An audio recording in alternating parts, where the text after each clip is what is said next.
The paramedics said the old woman would have died if help had arrived just 2 minutes later. 2 minutes, that was all that separated life from loss.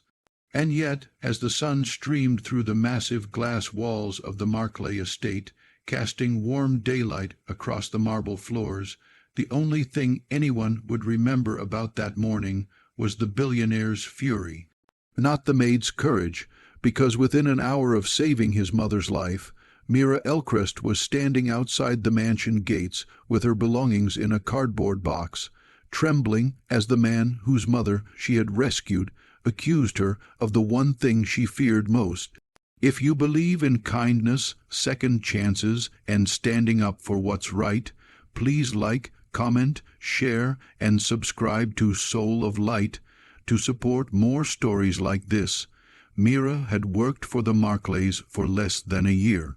She was quiet, gentle, often overlooked in the buzz of the household staff, but she had a gift, a soft awareness of people, a kind of intuition that made her notice what others ignored. That morning, she noticed something was wrong with Eleanor Markley the moment she prepared her tea. The older woman's hands shook, her face pale beneath the sunlight pouring in through the garden windows.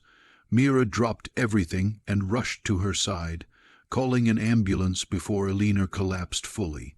She held Eleanor's hand the entire way to the paramedics' arrival, whispering calming words, refusing to leave her even when the medical team urged space.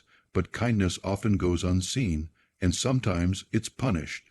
When Lucian Markley, Eleanor's only son, a billionaire known for his sharp instincts and colder temperament, arrived home, he didn't find gratitude in the air. He found chaos, his mother unconscious, paramedics wheeling her out, staff scurrying nervously, and his fiancée, Serafina Vale, crying dramatically while pointing at Mira.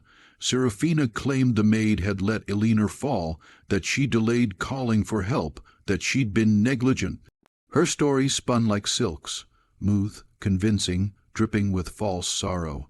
She held onto Lucian's arm, tears glistening like shattered glass as she insisted Mira had endangered Eleanor. Mira tried to explain, her voice shaking, but Serafina drowned her out with elegant hysteria. Lucian, overwhelmed, terrified for his mother, clung to the first answer presented to him, even if it was a lie, and so he fired Mira on the spot. The sun was still high when she walked away from the estate, but her world felt dim.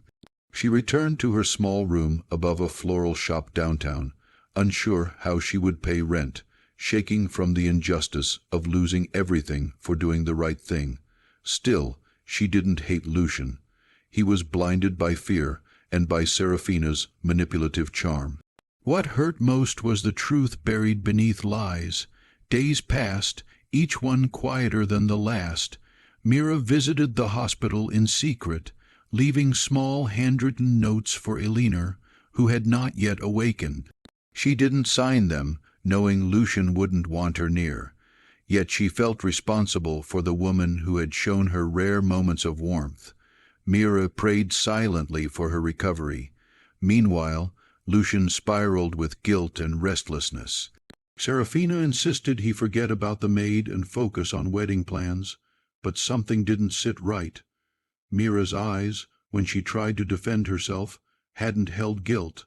They held shock and pain. He replayed that moment constantly, the tremble in her voice, the sincerity. But he had swallowed Serafina's version because it had been easier than facing the possibility that he had misjudged the one person who saved his mother. The truth began unraveling one bright afternoon when Eleanor finally woke.